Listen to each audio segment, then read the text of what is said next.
So we've agreed as a leadership team, you know this, but just by sake of announcement, that the best thing for me, the best thing for my family, which will ultimately be the best thing for my spiritual family and the roles that I have, is for me to take the remainder of 2020 off and get better physically. I will need the whole year before I get physically capable to do what I need to do. But it's not so much about the physical as it is about relational and just getting recentered in the Lord. I figure I just turned 50, so I've got, let's just say I got 20 years. I want them to be the most Christ-centered. Sorry, I'm going to get choked up. No, it's good. I want Jesus as close to me in what comes next as he was to me in the bed during those months. And I want to be the best husband Amy can have.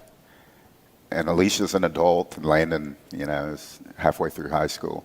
I want them to have the dad that they deserve.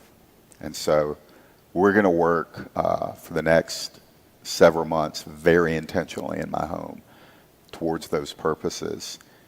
And fortunately, we have such capable leaders here that it's the only time in those 23 years that I could actually conceive of doing this. I never could have done this before this season. And so that's what we're going to do. I'm not going to be active in any capacity in ministry.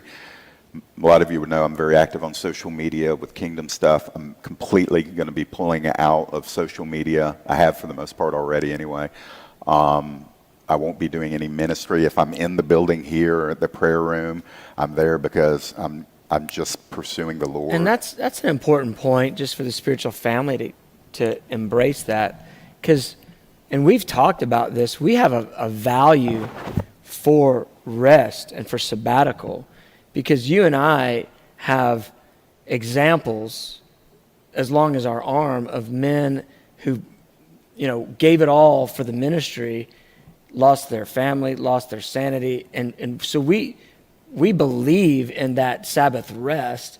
And in environments like what you've been in for 23 years, there hasn't been that opportunity to take those times. A vacation here and there, but it literally has been hammer blow after hammer blow.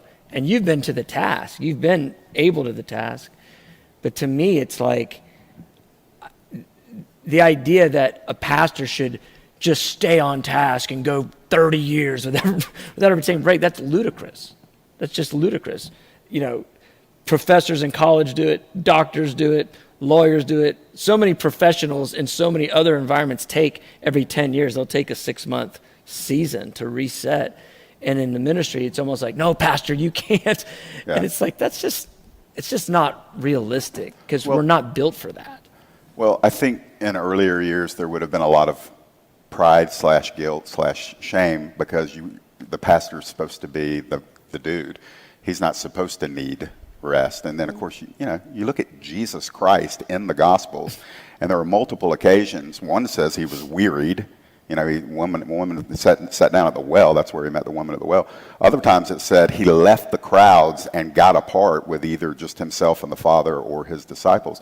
And so, the example is pretty clear that nobody can just continue to go on and on like that.